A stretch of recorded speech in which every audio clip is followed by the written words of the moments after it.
എന്തേലും വേണം മക്കളെ? ചിമ്പേ മോളിൽ കയറണോ? വേണോ?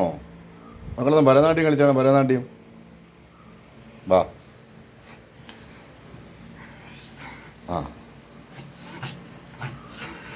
ഇതാണോ ഭരതനാട്യം? ഇനി കുച്ചിപ്പൊടി കളിച്ചാണ്. കുച്ചിപ്പൊടി. ഇനി മോളിൽ കയറാൻ പറ്റൂലേ സിറ്റ് ഔട്ടിൻ്റെ ഇവിടെ?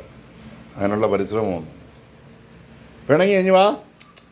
ഇന്ന് ബാടി. ഇന്ന് ബാടി. ബാടി. ഇന്ന് ബാടി.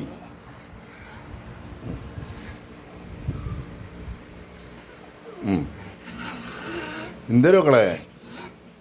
ഓ, മോളിൽ കയറണോ? ആ, ഇതാണോ ഭരതനാട്യം? കൊള്ളാടെ, കൊള്ളാം.